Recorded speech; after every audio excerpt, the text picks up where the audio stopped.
நடவு பண்ண பம்பளி மாசத்துல 2 பிஞ்சுகள் வந்து அது காயம் ஆயிருக்கு.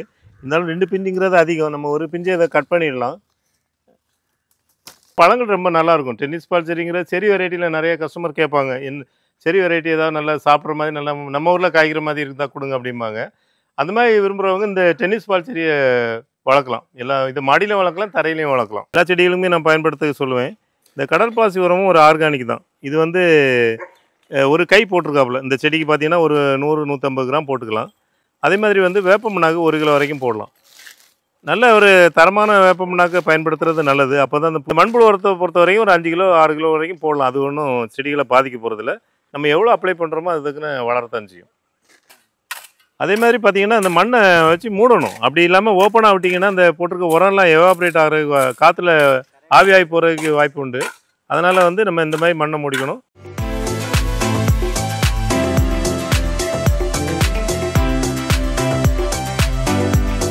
வணக்கம். நம்ம கிரீன்லேண்ட் நர்சரி மூலமாக கடந்த அக்டோபர் மாதம், அதாவது கடந்த ஒரு 4 மாதத்துக்கு முன்னாடி நம்ம செங்கல்பட்டு நியர் மானாமதிங்கிற வில்லேஜில் வந்து ஒரு ஃபார்ம் ஹவுஸில் இந்த மாதிரி செடிகளை நட்டு கொடுத்தோம். அதை பற்றி வீடியோ அந்த நேரத்தில் போட்டோம். அந்த செடிகள் எப்படி இருக்குங்கிறத பார்க்குறதுக்காக லாஸ்ட் வீக் வந்திருந்தேன். பார்த்தா ஏன்னா 4 மாதம் ஆயிடுச்சு, அது வரைக்கும் அதுக்கு எந்த உரமும் வைக்கல, பூச்சி மருந்தும் ஸ்ப்ரே பண்ணல. அதனால் கொஞ்சம் செடிகள் வெளியேறி போய் தான் இருந்தது. அப்போ அவங்க கஸ்டமர்கிட்ட சொல்லும்போது அப்போ அதை பண்ணிடலாம் சார் நாங்கள். அதுக்காக இன்றைக்கி வந்திருக்கோம். நம்ம ஸ்டாஃப்லாம் வந்திருக்காங்க. நம்ம பொதுவாக ஒரு மாதம் இல்லை 2 மாதத்தில் இந்த வீட்டு தோட்டங்களில் செடிகள் வைக்கும்போது உரங்களோ பூச்சி மருந்தோ நம்ம தேவை பொறுத்து பண்ணணும். பண்ணால் தான் அந்த செடிகள் ஆரோக்கியமாக இருக்கும். இப்போ அது பண்ணியிருந்தா இன்னும் இந்த செடிகள் இப்போ நல்லா இருந்திருக்கும். அது பண்ணாத கொஞ்சம் லேட் ஆகிடுச்சு, இருந்தாலும் பரவாயில்ல. இப்போ 4 மாதத்துக்கு அப்புறம் நம்ம இந்த செடிகளுக்கு உரம் வைக்க போகிறோம், பூச்சி மருந்து அடிக்க போகிறோம்.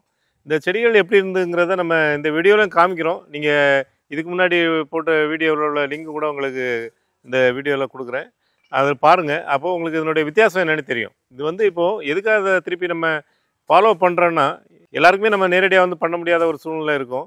இந்த மாதிரி எங்கள் நர்சரி பக்கத்தில் இருக்க ஒரு கஸ்டமருக்கு பண்ணும்போது அது நிறைய பேருக்கு அது உதவியாக இருக்குங்கிறதுக்காக தான் இந்த வீடியோ பதிவு பண்ணுறோம்.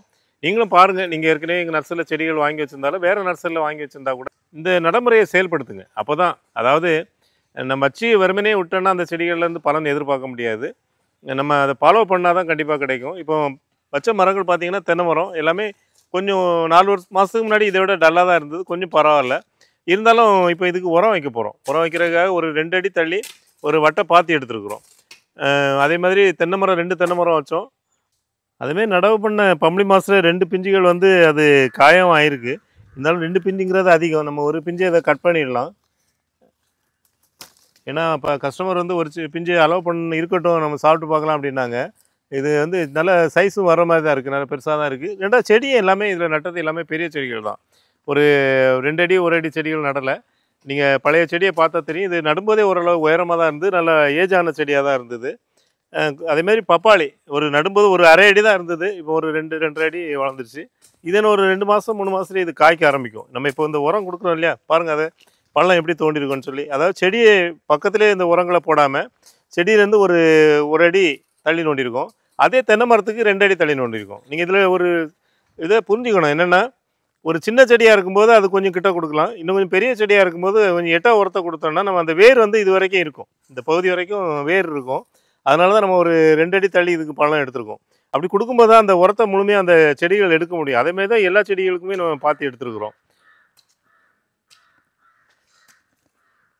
அதுமாதிரி இந்த மாமரம் இமாம்பசந்து இதில் பார்த்தீங்கன்னா இதுக்கு கூட பூ வந்துருச்சு. இது எல்லாமே கொஞ்சம் அடுத்த வருஷம் கண்டிப்பாக இதை காய்க்கிற அலோவ் பண்ணலாம். இந்த பூக்களை நம்ம இப்போ எடுத்து விட்டுறணும்.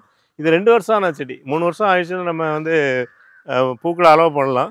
இது பார்த்திங்கன்னா அல்போன்சா மாமரம் வெரைட்டி. இது இனிதான் பூக்கும், கொஞ்சம் லேட்டாக பூக்கும். இமாம்பசந்து தான் இந்த ஏரியாவை பொறுத்த வரைக்கும் அது முதல்ல பூக்குது. அது ஆக்சுவலாக பார்த்திங்கன்னா நம்ம தோட்டத்தில் கூட ஃபுல்லாக இமாம்பசந்தில் நல்லா பூத்துச்சு. மற்ற எந்த மரத்துலையுமே பூக்கள் வரல. இந்த நம்ம மியாசாக்கி சொல்லுவோம் இல்லையா, தமிழ்நாட்டின் மியாசாக்கின்னு சொல்லக்கூடிய செங்கவருக்கெல்லாம் நிறைய பூ வந்திருக்கு. அதையும் கூட இந்த வீடியோவில் காமிக்கிறேன். அதாவது இப்போ வந்து தோட்டத்துக்குள்ளே போனாலே அவ்வளோ சந்தோஷமாக இருக்குது. ஏன்னா எல்லா மரங்களும் பூக்கும்போது காய்களை பார்க்குறது பழங்களை பார்க்குறதுங்கிறது ஒரு பக்கம் இருந்தாலும் பூக்களை பார்க்கும்போதே ஒரு சந்தோஷம் நம்மளை அறியாமல் வருது. இந்த கொய்யாவில் பார்த்தீங்கன்னா தைவான் கொய்யா, இதுவும் நம்ம பெரிய செடியாக தான் நட்டோம். 4 மாதத்தில் பழம் எவ்வளோ அழகாக வந்திருக்கு பாருங்கள். ரொம்ப சூப்பராக வந்திருக்கு. நம்ம இது அவங்க கஸ்டமர் டேஸ்ட் பார்க்கட்டுங்கிறதுக்காக இதை அலோவ் பண்ணியிருக்கோம். வேறு நிறைய பிஞ்சுகள் வந்து அதெல்லாம் ரிமூவ் பண்ணிட்டோம். இது தைவான் கொய்யா. இது வந்து வேரிகேட்டர் கொய்யா. இந்த வேரிகேட்டர் கொய்யாவும் நல்ல இலைகள் துளுக்க ஆரம்பிச்சிச்சு. இன்னும் வளரணும். இப்போ நம்ம உரம் போடும்போது உடனடியாக நல்லா வளர்ச்சி கிடைக்கும். அதையும் கூட நம்ம திருப்பி வீடியோ போடலாம். ஏன்னா ஒரு 4 மாதத்துக்கு ஒரு வாட்டி ஒரு வீடியோ இதை போட்டோம்னா உங்களுக்கு அது ஃபாலோ பண்ணுறது எப்படிங்கிறது தெரியும். மற்றவங்க செடி வாங்கினவங்க கூட அதை எப்படி ஃபாலோ பண்ணணுங்கிறது தெரியும். அதுமாதிரி மாவு வெரைட்டியில் நிறைய வெரைட்டி வச்சுருக்குறோம். அடுத்து நம்ம பார்க்குறது நார்த்து செடி. இந்த நார்த்து செடி பார்த்தீங்கன்னா இதுவும் நம்ம 4 மாதம் ஆயிடுச்சு நட்டு. பெரிய செடியாக தான் நடவு பண்ணோம். பொதுவாக 2-3 மாதம் ஆனோடனே நம்ம அந்த கட்டி வச்சுருக்கோம் பார்த்தீங்களா, அந்த கயிறு வச்சு கட்டியிருப்போம் காற்றுல அசையாமல் இருக்கிறதுக்கு. அதை ரிமூவ் பண்ணிடணும். அப்போ தான் அந்த செடி ஃப்ரீயாக வளரும். அது ஒவ்வொரு செடியை பொறுத்து மாறுபடும். சில செடி ரொம்ப மெலிசாக இருந்ததுன்னா அதை இன்னும் ஒரு 2-3 மாதம் கூட வச்சுக்கலாம். இது நல்லா ஹெல்த்தியாக இருக்குது செடி. அதனால் இதை இந்த கயிறை எடுத்து விட்டுறலாம். கயிறை எடுத்து விட்டோன்னா அது ஃப்ரீயாக வளர ஆரம்பிச்சிடும். அடுத்து நம்ம பார்க்குறது இலந்தையில் இது வந்து பெரிய இலந்தை ஆப்பிள் பெரும்பாங்க. பழங்கள் வந்து ரொம்ப பெருசாக வரும். இப்போ அந்த செடியில் நான் கயிறை கட் பண்ணி விட்டேன். இந்த செடிக்கு என்ன பண்ணுறேன்னா கயிறை கட்டி விட்றேன். ஏன்னா இது பாருங்கன்னா தொங்க ஆரம்பிச்சிருச்சுல. இப்போ இதுக்கு என்ன பண்ணணும், அடுத்து நம்ம அந்த செடியை கொஞ்சம் ப்ரூன் பண்ணி விடணும். ரொம்ப ஓவராக வளர்ந்துருச்சு. ஓவராக வளர்ந்ததுனால அப்படி கொடி மாதிரி வளர ஆரம்பிச்சிருச்சு. கொஞ்சம் நம்ம வந்து ப்ரூன் பண்ணி விட்டோம்னா அந்த தண்டு வந்து ஸ்ட்ராங் ஆகும். தண்டு ஸ்ட்ராங் ஆகும்போது நமக்கு செடிகள் வந்து இதேமாதிரி சாயாது, ஸ்ட்ரைட்டாக வளரும். அடுத்து நம்ம டென்னிஸ் பால் செடி பார்க்குறோம். இதுவும் க்ரோத் ஆகிருக்கு. நம்ம நட்டதை விட இப்போது நல்லா தெளிவாகவே இருக்குது செடி. நல்லா இதெல்லாம் புது இலைகள் தான். இதெல்லாம் புது துளிர் தான். எல்லாமே புது துளிர் எடுத்து வருது. இதனுடைய பழங்கள் ரொம்ப நல்லாயிருக்கும். டென்னிஸ் பால் செடிங்கிற செரி வெரைட்டியில் நிறைய கஸ்டமர் கேட்பாங்க. செரி வெரைட்டி ஏதாவது நல்லா சாப்பிட்ற மாதிரி நல்லா நம்ம ஊரில் காய்க்கிற மாதிரி இருந்தால் கொடுங்க அப்படிம்பாங்க. அந்த மாதிரி விரும்புகிறவங்க இந்த டென்னிஸ் பால் செடியை வளர்க்கலாம். இது மாடியிலும் வளர்க்கலாம், தரையிலையும் வளர்க்கலாம். அடுத்து நம்ம பார்க்குறது ரம்புட்டான் செடி. ரம்புட்டானில் இது N18, இந்த ரெட் கலரில் பழங்கள் வரக்கூடியது. நிறைய சத்துக்கள் நிறைஞ்சது. இது நம்ம ஊரில் வந்து நிழல் பகுதியில் வைக்கணும். வைக்கும்போது பார்த்திங்கன்னா ஒரு நிழல் பகுதியில் வைக்கணும். இது எல்லாமே நம்ம இப்போ இந்த 4 மாதத்தில் துளுத்தது. நல்லாவே வளருது. குருத்து நல்லாவே வருது, துளிரும் நல்லாவே வருது. பாருங்கள், இதெல்லாம் இப்போ துளுத்தது தான். இது நம்ம வச்சுருக்கிறதும் அதே மாதிரி தான் செலக்ட் பண்ணி வச்சுருக்கோம். இப்போ ஒரு நார்த்தங்காய் அந்த லாஸ்ட் வச்சுருக்கோம் பாருங்கள். இந்த நார்த்தங்காய் செடியை வந்து லாஸ்ட் வச்சுருக்கோம். அந்த பக்கம் வந்து சன்லைட் வரக்கூடிய இடம், அதனால் அங்கே வச்சுருக்கோம். அதுமாதிரி இலந்தைய சன்லைட்டில் வச்சுருக்கோம். அதுமாதிரி நெல்லியை சன்லைட்டில் வச்சுருக்கோம். இந்த டென்னிஸ் பால் செடியை ஆஃப் சன்லைட்டில் வச்சுருக்கோம். ஆஃப் சன்லைட்டில் 75% சன்லைட்டில் வச்சுருக்கோம். இதை வந்து ஒரு 90% சன்லைட்டில் வச்சுருக்கோம். ஏன்னு கேட்டால் இதுக்கு கொஞ்சம் நிழல் தேவை. இந்த மரத்துக்கு அடியில் வச்சுருக்கோம். இது மாதிரி வைக்கும்போது தான் அந்த இலைகள் கருகாமல் வளரும். இதெல்லாம் நம்ம வந்து கேரளா கிளைமேட்டில் வளரக்கூடிய செடி. நம்ம இப்போ வந்து இதை ட்ரை பண்ணிக்கிட்டு இருக்கோம். எல்லாருக்கும் ஆசை, அதனால் இதை ட்ரை பண்ணிக்கிட்டு இருக்கோம். இது நல்லாவே வளருது. அடுத்து நம்ம பார்க்கக்கூடியது மங்குஸ்தீன் செடி. இந்த மங்குஸ்தீன் செடியை நம்ம கொஞ்சம் பெரிய செடி தான் வச்சுருந்தோம். இதில் பார்த்தீங்கன்னா வச்சதுக்கப்புறமா நிறையா துளிர்கள் வந்துருக்கு பாருங்கள். நல்லா பளபளப்பாகவே இருக்குது. இதுவும் நம்ம இடம் செலக்ட் பண்ணி நிழலில் வச்சுருக்கோம். ஒரு 2 தென்னை மரத்துக்கும் இடைப்பட்ட பகுதியில் வச்சுருக்கோம். வெயில் கம்மியாக படுற இடமா நம்ம பார்த்து வச்சுருக்கோம். ஃபுல்லாகவே நல்லா ஒரு துளிர் விட்டு நல்லா பளிச்சுன்னு இருக்குது இந்த செடிகள். இதுவும் கூட நம்ம ஊரில் இப்போ நிறைய பேர் இது ஆசைப்படுறாங்க, நிறைய பேர் வளர்க்கவும் செய்கிறாங்க. அடுத்து நம்ம பார்க்குறது பீட்ரூட் கொய்யா. இந்த பீட்ரூட் கொய்யாவும் பெரிய செடி தான் வச்சுருந்தோம். ஆனால் நல்லா துளுத்துருக்கு. எல்லாமே நல்லா துளிர் வந்து ஆரம்பிச்சிச்சு பாருங்கள். நல்லா செட் ஆகிடுச்சு, செடி செட் ஆகிடுச்சு, வளரவும் ஆரம்பிச்சிச்சு. இன்னும் ஒரு 4-5 மாதத்துல இது காய்க்கிறதுக்கு அலோவ் பண்ணலாம். எல்லாமே பெரிய செடிங்கிறதுனால காய்க்கிறதுக்கு அலோவ் பண்ணலாம். அடுத்து பார்க்குறது தாய் சப்போட்டா. தாய் கிங் சப்போட்டாம்பாங்க. அதாவது கிங்னா அது பழம் பெருசாக இருக்குங்கிறத குறிக்கிறதுக்கு அப்படி சொல்லுவாங்க. இல்லை ஒரு பழம் 300-400 கிராம் வெயிட் வரும். அந்த மாதிரி பெரிய பழமாக வரும். இந்த செடியில் பார்த்தீங்கன்னா இந்த பூச்சி இருக்குது பாருங்கள். இந்த மாவு பூச்சியோட தாக்கம் இருக்குது. இது அதனால தான் நான் ஃபஸ்ட்டு உங்களுக்கு ஆரம்பிக்கும் போதே சொன்னேன். நம்ம மந்த்லி ஒன்ஸ் இதுக்கு ஏதாவது வேப்பெண்ணை மருந்து அது மாதிரி ஏதாவது மருந்து நம்ம ஸ்ப்ரே பண்ணோன்னா, இயற்கையான மருந்துகள் ஸ்ப்ரே பண்ணாலே இந்த மாதிரி பூச்சிகள் வராது. இந்த பூச்சிகள் வந்தாலே இதில் எறும்புகள் வரும். ஏன் எறும்பு வருதுன்னு கேட்டிங்கன்னா, அந்த பூச்சிகள்லேருந்து அதனுடைய பின்பகுதியிலேருந்து ஒரு இனிப்பான திரவம் வரும். அந்த இனிப்பான திரவத்தை சாப்பிட்றதுக்கு தான் எறும்புகள் வருது. இந்த எறும்புகள் தான் ஒரு இடத்துலேருந்து இந்த பூச்சியை இன்னொரு இடத்துக்கு கடத்தும். ஏன்னா அந்த தேனை குடிச்சது மட்டும் இல்லாமல் அந்த பூச்சியை வந்து அது தூக்கிட்டு போகிறதுக்கு பார்க்கும்.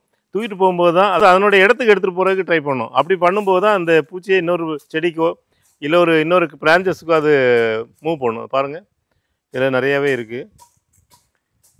இல்லை அந்த மாவு பூச்சி, மீலிபக்குன்னு சொல்கிறோம் இல்லையா, அந்த மாவு பூச்சி பார்த்தீங்கன்னா இந்த மாவு பூச்சி வராத செடியே இல்லைங்கிற மாதிரி ஆயிடுச்சு. இப்போ இதில் பார்த்தீங்கன்னா கருப்பாக ஒரு பூஞ்சாலம் இருக்குது பார்த்தீங்களா, இது பூஞ்சாலம்னு சொல்லுவோம், ஃபங்கஸ். இந்த ஃபங்கஸ் எப்படி வருதுன்னாக்க இந்த இதுலேருந்து பூச்சிலேருந்து வரக்கூடிய திரவம் அதில் வடியும் போது அதில் வந்து இயற்கையாக காற்றுல இருக்கக்கூடிய ஃபங்கஸ் வந்து இது பண்ணிடுது. அப்போ என்ன ஆகுன்னா, இது வந்து இந்த செடிகள் வந்து இலைகள் வழியாக எதுவும் ஒளிச்சேர்க்கை நடக்காது. அப்போ செடிகளும் வீக்காக ஆரம்பிக்கும். இதுதான் முக்கியமான விஷயம். இப்போ நம்ம அதனால் இதெல்லாம் கவனிக்கணும். ஒரு தோட்டத்துக்கு போனோம்னா அந்த மரத்தை இப்போ வந்தோடனே பார்த்தா பளிச்சுன்னு தான் எல்லாமே தெரிஞ்சுது. ஆனால் கிட்ட போய் பார்க்கும்போது தான் இந்த மாதிரி தெரியும். என்ன குறைபாடு இருக்குங்கிறது நம்ம கிட்ட போய் பார்த்தா தான் தெரியும். அடுத்து நம்ம பார்க்குறது சிந்தூர் ஜாக். இந்த சிந்தூர் ஜாக் வந்து கேரளாவில் ஒரு நல்ல வெரைட்டி. இது வந்து கேரளா அக்ரிகல்ச்சர் யூனிவர்சிட்டி வந்து ரிலீஸ் பண்ண வெரைட்டி. அதாவது பழங்கள் சிவப்பாக இருக்கும். நம்ம ரெட் ஜாக் சொல்கிறோம் இல்லையா, அதே மாதிரி சிவப்பு பலா மாதிரி இது வந்து கொஞ்சம் சிவப்பு பலாவோட கொஞ்சம் கலர் கம்மியாக இருக்கும். ஆனால் பழங்கள் நல்லா டேஸ்ட்டாக இருக்கும். இது ஒட்டு செடிகள் காய்க்கிறதுக்கு ஒரு 4-5 வருஷம் ஆகிடும். கொஞ்சம் பெரிய மரமாகி தான் இது காய்க்கும். இந்த செடிகளும் கூட நல்லாவே க்ரோத் ஆகிருக்கு. வச்ச செடிகளில் ஒரு எந்த செடிகளுமே பாதிப்பு இல்லைங்கிற மாதிரி செடிகள் க்ரோத் ஆகிடுச்சு. இந்த செடிகளுக்கு நடுவிலே 2-3 வாழை மரம் வச்சுருக்கேன். நீங்கள் பார்க்கலாம் பாருங்கள், 4 வாழை மரம் வச்சுருக்கிறேன், வாழை செடி வச்சுருக்கிறேன். இது என்னென்னா இந்த செடிகளுக்கு கொஞ்சம் நிழலும் கிடைக்கும். அதே மாதிரி உங்களுக்கு ஒரு 3 வருஷம் இல்லை 2 வருஷம் கழிக்கும் போது இந்த வாழையை நம்ம ரிமூவ் பண்ணிடலாம். ஏன்னா இந்த வாழையோட வயசு ஒரு 2 வருஷம், 1 வருஷத்துல தார் வந்துடும். இன்னொரு வருஷம் விட்டால் கூட ஒரு தார் வரும். அப்படியே அதனுடைய அந்த தார் வர்றது வந்து தன்மை வந்து குறைஞ்சிரும். ஒரு 3 வருஷத்துக்கு அப்புறம் இந்த வாழை இருக்க போகிறதுக்குள்ள அதுக்குள்ள பலா ரெடி ஆகிடும். அது வரைக்கும் இந்த இடத்த வேஸ்ட் பண்ண வேண்டாம். ஏன்னா இந்த மாதிரி இடங்களில் வந்து இடம் ஒரு பிரச்சனை. அதாவது இடம் வந்து வேல்யூபிள் இடங்கும்போது நம்ம எல்லா இடத்தையும் பயன்படுத்தணும். ரெண்டாவது இந்த மாதிரி வாழை வேறு ஏதாவது ஊடு பயிர் பண்ணோன்னா உங்களுக்கு களைகள் வராது மெயினாக. ஏன்னா இந்த செடிகளை வைக்கிற உரம் மற்றபடி பராமரிப்பு இதனால களைகள் ரொம்ப வராது. அதனால் இந்த மாதிரி இடைப்பட்ட இடங்களில் ஒரு 2 வருஷத்துக்கு 3 வருஷத்துக்கு ஏதாவது ஒரு ஊடு பயிரையும் பண்ணலாம். அடுத்து நம்ம பார்க்குறது நம்ம ஃபேவரேட்டு, அதாவது வியட்நாம் பலா. இந்த வியட்நாம் பலா பாருங்கள், நம்ம நட்டு 4 மாதம் தான் ஆச்சு. பெரிய செடியாக நட்டோம், ஆனால் அதில் காய் வந்துருச்சு. ஆனால் இப்போ நம்ம அந்த காயை அலோவ் பண்ணக்கூடாது. இதில் வந்து பார்த்திங்கன்னா ஒரு ஒரு காய் வந்திருக்கு, இன்னொரு காய் வர்றதுக்கும் ரெடியாக இருக்குது. இப்போ அலோவ் பண்ணோன்னா செடியோட லைஃப் முடிஞ்சது, அவ்வளோதான். ஏன்னா இது வந்து ரொம்ப தண்டு கனமாகல. இது எல்லாருக்குமே உங்களுக்கு ஒரு மெசேஜ் தெரியணுங்கிறது தான் அந்த வீடியோ பதிவு பண்ணுறேன். இந்த மாதிரி இருந்ததுன்னா நீங்கள் இந்த காயை ரிமூவ் பண்ணிடலாம். ஏன்னா ரிமூவ் பண்ணலைன்னா இந்த சத்துக்கள் எல்லாமே இந்த காய்க்கு போயிடும். இந்த காய் இருக்குது பார்த்தீங்களா, அந்த காய்க்கு போயிடும். அந்த காயை அதனால் ரிமூவ் பண்ணிடலாம். பொதுவாக இந்த மாதிரி காய்களை கட் பண்ணிங்கன்னா அதுக்கு ஏதாவது ட்ரீட்மெண்ட் கொடுக்கணுமாங்கிறது முக்கியம் இல்லை, தேவையில்லை. ஏன்னா இப்போ இயற்கையாக அதிலேருந்து வரக்கூடிய பால் வந்து அதனுடைய இந்த கிருமிகளையும் அதை அண்டாமல் பார்த்துக்கும். அதை பலாவை பொறுத்த வரைக்கும் கவாத்து பண்ணோன்னா நம்ம பெஸ்டினோ கார்பன்டைசிமோ ஏதோ ஒரு பூஞ்சாலக்கொல்லி அப்ளை பண்ணணுங்கிறது அவசியம் இல்லை. நம்ம அதை வந்து தவிர்க்கலாம். அடுத்து நம்ம பார்க்கக்கூடியது ஆல் சீசன் பலா. அந்த ஆல் சீசன் பலாவும் கூட நல்லா ஹெல்த்தி ஆகிடுச்சு.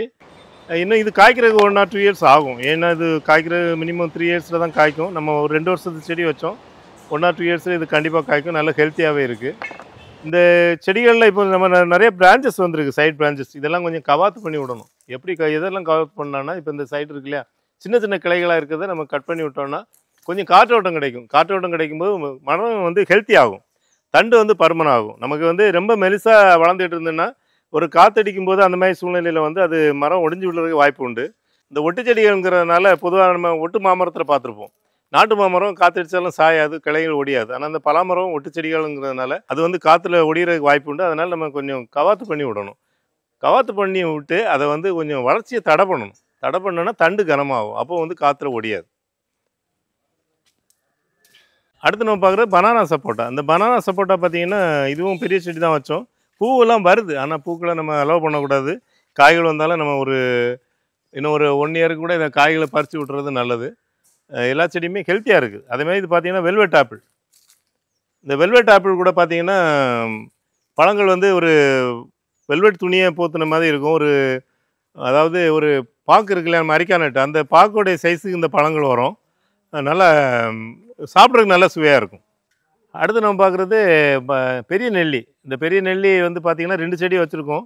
ஒரு செடி வச்சாலும் காய்க்கும், ரொம்ப கம்மியாக காய்க்கும். நம்ம 2 செடி வச்சுருக்கோம். இந்த செடியுமே நல்லா ஹெல்த்தியாக இருக்குது. அதாவது நீங்கள் இப்போ சில விஷயங்கள் நான் சொல்லிட்டு வரும்போது நீங்கள் கவனிச்சிருப்பீங்க. இந்த நெல்லி செடியை வந்து பக்கா வெயிலில் வச்சுருங்க, 100% வெயில். எல்லா செடிகளுக்கும் இருக்கிறத விட அதிகமாக வெயில் தேவையான செடி இது. இது வந்து ஒரு மானாவாரி பயிர்னு சொல்லலாம். ரொம்ப தண்ணி இதுக்கு தேவையில்லை. இந்த நெல்லியை பொறுத்த வரைக்கும் தண்ணி தேவையில்லை. தண்ணி கம்மியாக விட்டாலே இது வளரும், காய்க்கும். நல்ல ஊட்டச்சத்துக்கள் நிறைஞ்ச ஒரு விட்டமின் சி உள்ள ஒரு வெரைட்டி. அடுத்து நம்ம பார்க்குறது பிளாக் சப்போட்டா. இந்த பிளாக் சப்போட்டாவும் ஒரு எக்ஸாட்டிக் வெரைட்டி தான். இது ஒட்டு செடிங்கிறதுனால இந்த பூக்கள் வந்திருக்கு பாருங்கள். இப்போ பூக்களை நம்ம அலோவ் பண்ணக்கூடாது, இந்த பூவை பறிச்சிடலாம். சின்னதாக பூ வந்திருக்கு, ஹெல்த்தியான கூட இல்லை. ஏன்னா அதுக்கு அந்தளவு இன்னும் வயசாகலை, பூத்து காய்க்கிற அளவு வயசாகலை. அதனால் நம்ம இந்த சின்ன பூவை ரிமூவ் பண்ணிட்டோம். அடுத்து நம்ம பார்க்குறது தாய்லாந்து லெமன். இந்த தாய்லாந்து லெமன் நம்ம நாட்டு எலுமிச்சையை விட அதிகமாக வளரும், அதிகமாக காய்க்கும்னு சொல்லுவேன். பாருங்கள், இது ஒரு நடவு பண்ணி 4 மாதம் தான் ஆச்சு. எவ்வளோ பிஞ்சு இருக்குது, ஒரு 50 கிட்ட பிஞ்சு இருக்குது. இதில் ஃபுல்லாகவே பிஞ்சியாக தான் இருக்குது. ரொம்ப எளிமையான பராமரிப்பு தான். பூச்சி நோய் கூட வரும், ஆனால் வந்து இது ரொம்ப பெரிய அளவில் பாதிக்காது. இலைகள் வந்து வேகமாக வளர்கிறதுனாலையும் நிறைய சீக்கிரமாக வளரும். ஆனால் பெரிய மரமாகணும்னு சொல்ல முடியாது. இது நம்ம ஊருக்கு ஏற்ற எலுமிச்சைன்னு சொல்லலாம். அதாவது நம்ம எலுமிச்சம்பழம் வீட்டுக்கு தேவைன்னா தாய்லாந்து எலுமிச்சையும் ஒன்று வீட்டில் வைக்கிறது நல்லது. மற்ற நம்ம நாட்டு எலுமிச்சைகள் பலன் கொடுக்கறது கொஞ்சம் லேட் ஆகுது நம்ம வீட்டில் வளர்க்கும்போது. விவசாயமாக பண்ணும்போது அவங்க பராமரிப்பு நல்லாயிருக்கும். அதனால் வந்து அந்த இடங்கள்ல அந்த கிளைமேட்டில் நிறையவே காய்க்குது. நம்ம மாடி தோட்டத்தை பொறுத்த வரைக்கும் தாய்லாந்து லெமன் தான் ஒரு சிறந்த ரகம்னு சொல்லலாம். அடுத்து இந்த ஃபார்மில் வந்து வச்சிருக்கக்கூடிய பழச்செடிகளுக்கு எப்படி உரம் வைக்கிறாங்க பார்க்கலாம்.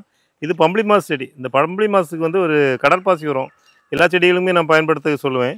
இந்த கடற்பாசி உரமும் ஒரு ஆர்கானிக் தான். இது வந்து ஒரு கை போட்டிருக்காப்புல. இந்த செடிக்கு பார்த்தீங்கன்னா ஒரு 100-150 கிராம் போட்டுக்கலாம். அதே மாதிரி வந்து வேப்ப புண்ணாக்கு 1 கிலோ வரைக்கும் போடலாம். நல்ல ஒரு தரமான வேப்ப புண்ணாக்கை பயன்படுத்துறது நல்லது. அப்போ தான் அந்த பூச்சி நோய்கள் வராமல் இருக்கும். இது வந்து 1 கிலோ வரைக்கும் போட்டுக்கலாம். இதுக்கு மேலே வந்து எரு போடலாம். எரு கிடைக்காத பட்சத்தில் மண்புழு உரம் பயன்படுத்தலாம். ஒரு மரத்துக்கு வந்து ஒரு 5 கிலோ மண்புழு உரம் பயன்படுத்தலாம். இது நிறைய பேர் கேட்கக்கூடிய சந்தேகம் தான். ஏன்னா ஒரு விஷயத்த சொல்கிறது ரொம்ப ஈஸி. ஆனால் அதை எப்படி போடும்போது ஒரு சந்தேகம் வரும்.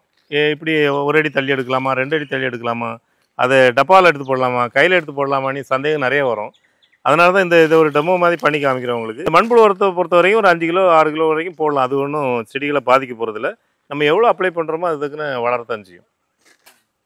அதே மாதிரி பார்த்தீங்கன்னா அந்த மண்ணை வச்சு மூடணும். அப்படி இல்லாமல் ஓப்பனாக விட்டிங்கன்னா அந்த போட்டிருக்க உரம்லாம் எவாப்ரேட் ஆகிறதுக்கு காற்றுல ஆவியாகி போகிறதுக்கு வாய்ப்பு உண்டு. அதனால் வந்து நம்ம இந்த மாதிரி மண்ணை மூடிக்கணும். இப்போ பாருங்கள், கரெக்டாக ஒரு அழகாக அந்த வெளிப்பக்கம் எடுத்த மண்ணை வந்து ஒரு பாதி அளவு மண்ணை உள்ளே தள்ளி மூடிட்டார்.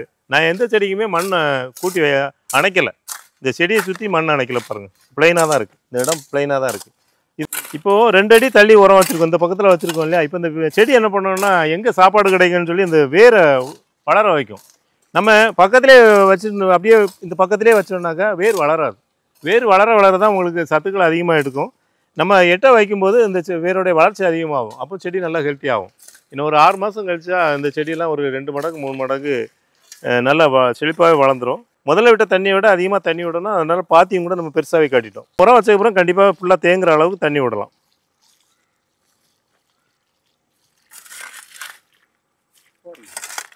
இப்போது நம்ம உரங்கள் போட்ட பிறகு நம்ம தேங்குற அளவுக்கு இதில் தண்ணி விடணும்னு சொன்னேன். அதே மாதிரி தான் தண்ணி விட்டுட்டு இருக்காப்புல. இது மாதிரி நீங்களும் செடிகள் வளர்க்கணும்னு விருப்பப்பட்டீங்கன்னா, அதாவது உங்கள் வீடுகள்லேயோ தோட்டங்கள்லேயோ செடிகள் வச்சுருப்பீங்க. அந்த செடிகளுக்கு இந்த முறைகளை பயன்படுத்துங்க. ஏன்னா எனக்கு ரொம்ப திருப்தியாக இருக்குது இந்த வீடியோ பதிவில். ஏன்னா நிறைய என் மனசில் என்ன நினச்சிருந்தானோ அதெல்லாம் உங்கள்கிட்ட பேசணுங்கிறத பேசியிருக்கேன். எப்படி இந்த செடிகள் பராமரிக்கிறதில் நம்ம நர்சரிக்கு வரக்கூடிய கஸ்டமர் கேட்கக்கூடிய கேள்விகளுக்கெல்லாம் இந்த வீடியோ மூலம் பதில் சொல்லியிருக்கிறேன். இந்த மாதிரி இந்த விஷயங்கள் உங்களுக்கு பிடிச்சிருந்தால் மற்றவங்களுக்கு ஷேர் பண்ணுங்கள். ஏன்னா செடி வளர்க்குறதுக்கு நிறைய பேர் விரும்புகிறாங்க, ஆர்வம் இருக்குது. அவங்க வந்து ரொம்ப பயப்படுறாங்கன்னா அவங்களுக்கு எப்படி அது முறையாக செய்யணுங்கிறது நிறைய பேர் தெரியல. இந்த விஷயங்கள் தெரிஞ்சவங்க அதை ஸ்கிப் பண்ணிட்டு போயிட்டுருக்கலாம். ஆனால் தெரியாதவங்க மற்றவங்களுக்கு ஷேர் பண்ணுங்கள். நம்ம நினைப்போம் நிறைய பேருக்கு. நானே நிறைய பேர் கஸ்டமரை பார்க்குறேன். அவங்க பெரிய பெரிய பதவிகளில் இருந்தாலும் செடிகள்னு வரும்போது அதில் எந்த அளவு அனுபவம் இருக்குங்கிறத சொல்ல முடியல. அதனால தான் நம்மளை நிறைய சந்தேகங்கள் கேட்குறாங்க. சந்தேகங்களை கேட்குறது நல்லது. கேட்காம நம்ம எதுவும் செய்யாமல் இருக்கிறத விட கேட்டு தெரிஞ்சுக்கிறது நல்லது. இந்த வீடியோ உங்களுக்கு ரொம்ப யூஸ்ஃபுல்லாக இருக்கும்னு நினைக்கிறேன். அந்த மாதிரி நீங்கள் ஃபீல் பண்ணால் உங்கள் ஃப்ரெண்ட்ஸ் ரிலேட்டிவ்ஸ் ஷேர் பண்ணுங்கள். நன்றி, வணக்கம்.